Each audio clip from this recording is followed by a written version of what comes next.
में राजेंद्र प्रसाद में बहुत बड़ी गलती की। बगैर रेजोल्यूशन के उन्होंने कह दिया कि नेशनल सॉन्ग है, जबकि रेजोल्यूशन लेना चाहिए था उनको। तो और कहीं पर भी नेशनल सॉन्ग का डेफिनेशन नहीं है।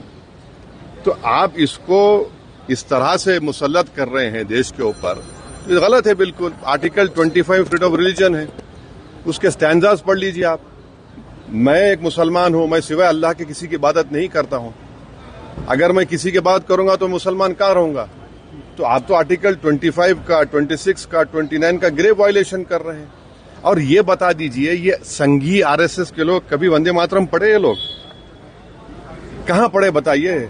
माफीनामे लिख रहे थे। और ये हिंदू महासभा और मुस्लिम लीग तो फौज जमा कर रहे थे अंग्रेजों को देने के लिए। आपने कभी जिंदगी में पढ़ा ही नहीं। और आखिरी बात, हमारा संविधान का जो प्रियम्बल है वो किससे शुरू होता है? वी द पीपल, भारत मां से नहीं शुरू होता है ना। कहां शुरू होता है? तो आप तो ये तो बिल्कुल ही संविधान के खिलाफ, उन मुजाहिदीन आजादी के खिलाफ। और जो काम बोस नहीं किए, रविन्द्रनाथ टैगोर नहीं किए, वो काम आप ये कर रहे हैं। जो कमेटी बनाई गई थी उन्होंने कहा कि नहीं।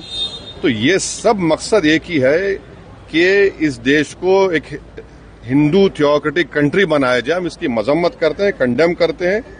और बीजू इमानुएल का जजमेंट आज भी रेलेवेंट है और कल भी रेलेवेंट रहेगा। क्या इस तरह से बढ़ गया क्या?